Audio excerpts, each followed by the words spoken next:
Greetings and welcome for all of you who are tuned in. You're watching TMH as we present you our daily English news.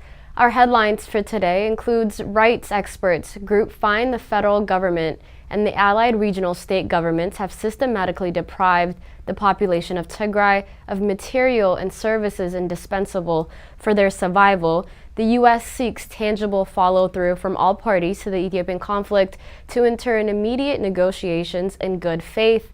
And Ethiopia's ruling Prosperity Party continues its belligerent stand moving forward. As we move on to our main updates for today, U.S. Special Envoy for the Horn of Africa says his country seeks tangible follow-through from all parties to the conflict to enter into negotiations in good faith. Special Envoy Mike Hammer made the call during his meetings with Ethiopian government officials as well as Tigrayan regional authorities. Hammer was in Ethiopia from the 5th to the 16th of September, encouraging efforts for an immediate stop to the fighting and in a participation by the government of Ethiopia and the Tigray regional government to an African Union-led peace talks. The U.S. Special Envoy stressed the need for unhindered humanitarian access in the Tigray, Afar, and Amhara regions, and also to respect human rights and avoid civilian casualties. Hammer raised ongoing reports of ethnically based detentions and pressed for accountability for those responsible for the atrocities and the justice for the victims and survivors that they deserve. The United States welcomes the government of Ethiopia's restatement of its continued readiness to participate in talks, as well as the 11th of September statement by the Tigrayan regional authorities accepting an AU-led process, including by naming its delegation. Based on these commitments, the United States seeks tangible follow-through from all parties to the conflict to enter into negotiations in good faith. The Ethiopian government's response to the peace offer by the Tigray government has so far been more ground offensives and aerial bombings. During his visit to Ethiopia, Special Envoy Hammer met with the AU's High Representative, Olusegun Obasanjo, on several occasions to discuss how the United States can partner to support peace process. In addition, Hammer met with counterparts in the UN Special Representatives to the Secretary General, Hannah Tata, who's and also EU Special Envoy to the Horn of Africa, Annette Weber, as well as other international partners. Meanwhile, Assistant Secretary Molly Fee, who attended the inauguration of Kenyan President Ruto in Nairobi, also advanced these diplomatic efforts aimed at getting AU-led talks launched in pursuit of peace. Special Envoy Hammer, Charge d'Affaires, and Interim Tracy Ann Jacobson at the U.S. Embassy in Addis Ababa also met with Prime Minister Abiy Ahmed, with Deputy Prime Minister and Foreign Minister Demek Amekonnen to discuss U.S. concerns about the renewed fighting in the north of Ethiopia and Eritrea's re-entry into the conflict as urgent needs to redouble efforts to begin AU-led talks aimed at bringing a permanent end to the conflict. Finally, he met with AU Commission Chairperson Musa Faki Mahamat, Minister of Justice Dr. Gideon Timothimos, and National Security Advisor Redwan Hussein. The United States is committed to the unity, sovereignty, and territorial integrity of Ethiopia and seeks peace and stability for the benefit of all Ethiopians. Special Envoy Hammer received briefings on the ongoing severe drought in the eastern and southern Ethiopia, including delivery of humanitarian assistance, as the United States continues to be one of the largest donors of humanitarian assistance to Ethiopia. He will continue to diplomatic efforts on the margins of UN General Assembly in New York during high-level week beginning on the 19th of September. UN experts warn of potential for further atrocities amid resumption of conflicts within Ethiopia. The International Commission for Human Rights Experts on Ethiopia today published their initial report on human rights violations within the Tigray region and across Ethiopia at large. Timothy Bairu has further details. According to the report, civilians in northern Ethiopia are at risk of further atrocity crimes as renewed conflict again plunges the country into crisis. The Commission report concluded that there are reasonable grounds to believe that the federal government of Ethiopia and its allies have committed crimes against humanity in Tigray region, indicating that some are ongoing. The report highlights the appalling situation in Tigray, where the federal government and allies have denied around 6 million people basic services, including internet, telecommunications, and banking services for over a year. The federal federal government and its allies have also implemented severe restrictions on humanitarian access to Tigray, leaving 90% of the population in dire need of assistance. The humanitarian crisis in Tigray is shocking, both in terms of scale and duration, said Carrie Benti Murungi, chair of the commission. She said widespread denial and obstruction of access to basic services, food, healthcare, and services, and humanitarian assistance is having a devastating impact on the civilian population of Tigray. We have reasonable grounds to believe it amounts to crimes against humanity, she stated.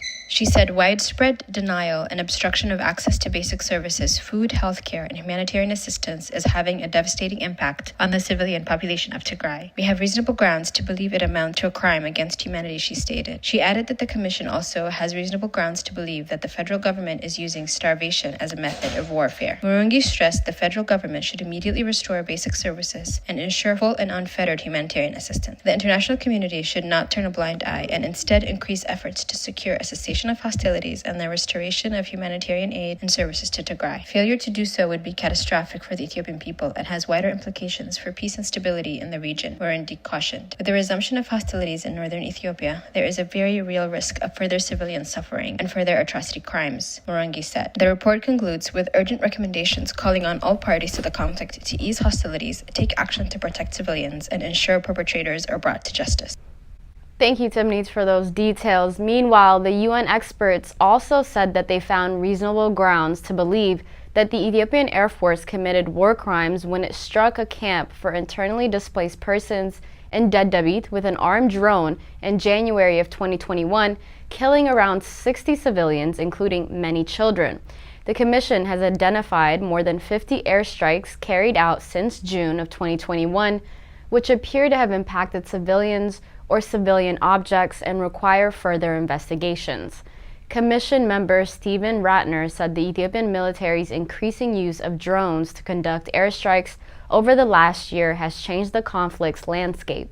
In theory, drones should allow for more precise targeting of military objectives. However, our investigation indicates that their use has exposed civilians to new and heightened risks, as he disclosed. The Commission also said its findings are especially concerning, given reports of airstrikes in Tigray since August, which have killed and injured civilians, including children. The Commission also found that rape and crimes for sexual violence had been perpetrated on staggering scales since the conflict began, with Tigrayan women and girls being targeted with particular violence and brutality by the Ethiopian and Eritrean forces, regional militias, and at times their attackers used dehumanizing language as well. Ethiopian Air Force conducts drone strikes in Aguale near the capital of Tigray region, Mekelle city. The drone attack hit a truck that was transporting goods from Mekelle to Shira. The attack caused damage to the merchandise meant to ease the suffering of civilian population that is currently living under siege. Since the restart of the war on Tigray on the 24th of August, drone strikes have killed and injured dozens of people thus far. The drone attack signifies the Ethiopian government's utter disregard for civilian lives and their property included. In other news, the Ethiopia's ruling Prosperity Party has continued its belligerent stand, and a Facebook post this morning removed since vows to push for a final showdown to end the Tigrayan forces finally and for all. The International Crisis Group's senior Ethiopian analyst, William Davison, calls this post by the Prosperity Party quote-unquote chilling. In the post, Ethiopia's ruling party claimed that Tigray forces are on the eve of defeat. As a loose tooth is likely to be removed, the TPLF, is doomed to be removed soon, said the post, adding that the peace negotiations with Tigray just seems extremely far off.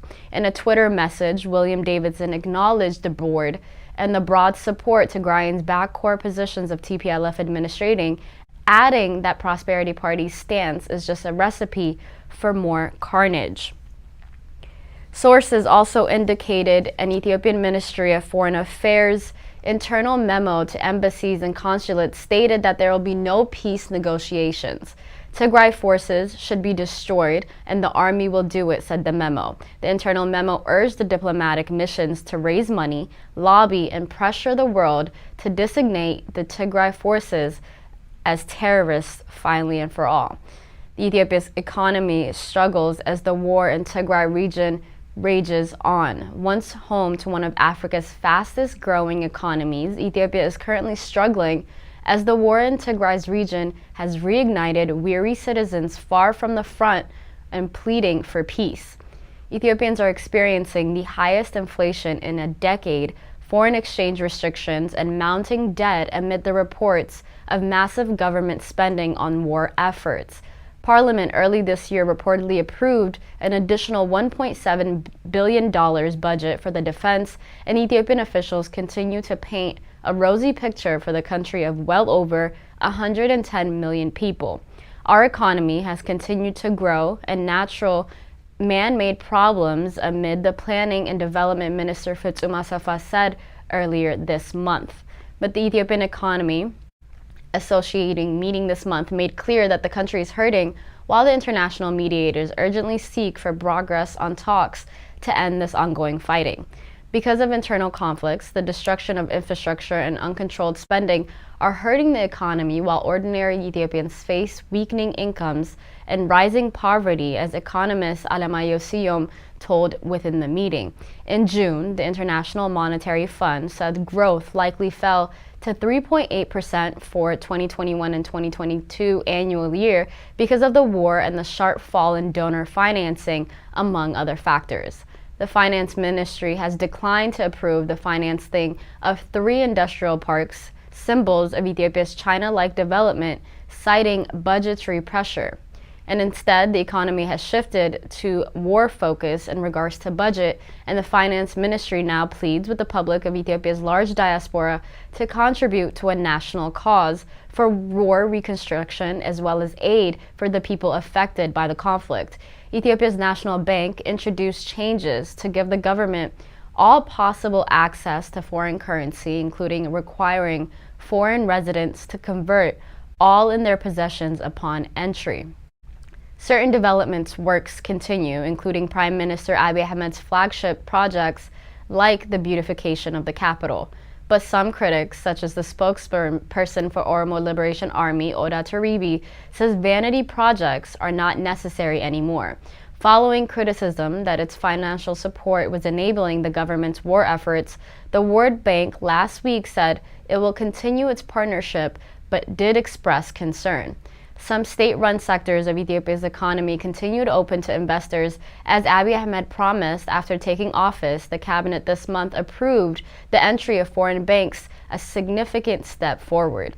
Ethiopia's ambassador to the United States, Seleshi Bakala, asked the international community to support this initiative by helping to disarm the Tigrayan forces.